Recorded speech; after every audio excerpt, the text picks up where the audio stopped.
Yun guys, magandang araw. So welcome back ulit dito sa aking GNS3 project. So for today's video, ang gagawin ko naman is group policy pa rin. Okay, pero siguro gagawa lang ako ng ng tatlo na to.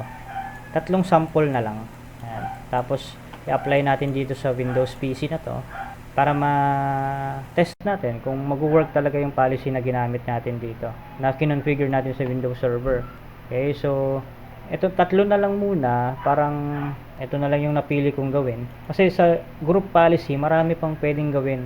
Marami ka pang pwedeng settings na computer settings at user settings na sabihin natin i-restrict or gawan ng policy kung depende sa requirements ng company nyo. Okay, so sa akin dito, since network laboratory ko lang naman to, ang gusto ko lang naman maipakita is kung paano ina-apply yung group policy, kung paano siya gumagana, okay, kung paano nagiging centralized itong HQ na to. Kasi di ba sabi ko, itong side na to is HQ.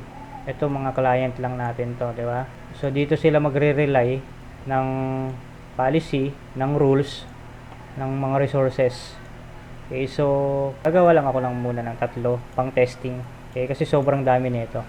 Okay, una kong gagawin, account lockout policy. Yun yung pag nag-login si user, nagkamali siya, nakalimutan niya yung password, pinilit niyang mag-login, hinula-hulaan niya, or sabihin nating may other user na masamang balak, pinilit buksan yung account niya, lalagyan natin ng restriction yun. So ang gagawin natin, after tatlong mali ng pagta-type ng password, dapat maglalak yung account. Hindi sila pwedeng mag-login ulit sa account na to.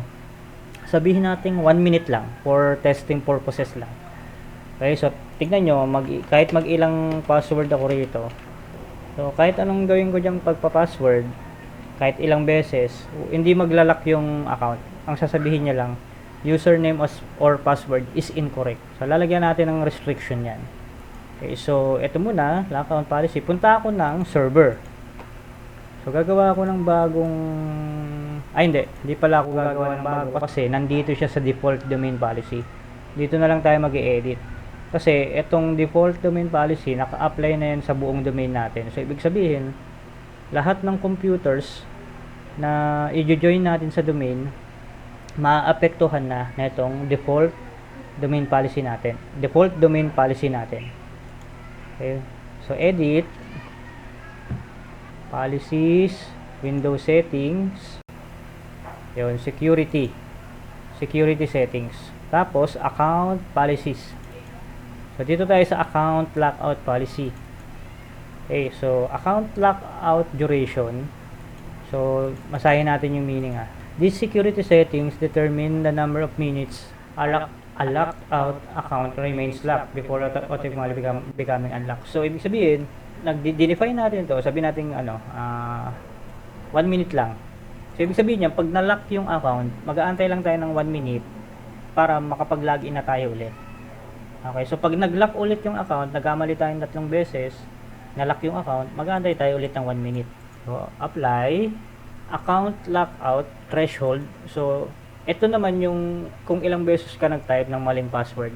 Ayun, invalid logon attempts. So dito, dinefine niya na 5.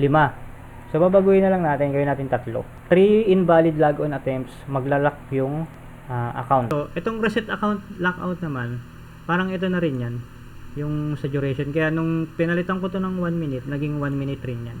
Kumbaga parang itong reset account lockout, pag after 1 minute, mawawala yung yung 'di ba 3 invalid logon attempts tayo. So after 1 minute, magiging 0 na tong 3 invalid logon attempts natin. Magre-reset siya sa 0. So pwede ka na ulit type ng password ng mali ng 3 beses lang. Okay, so nabago na natin. And then puntahan natin si production PC. Login tayo. Tapos, gp update /force.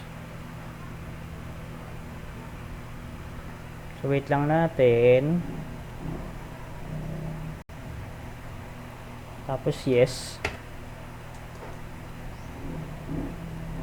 Let's check natin. So, ito nasa login page ako. Magpa-type ako ng password ng mga mali. 1 2 3. So, isa pa para mag-trigger. 4. Okay? So, kung mapapansin nyo, the reference account is currently locked out and may not be logged on to. Okay? So, try natin ulit mag-password. Okay. So, yan. Nakalock na yung ating account.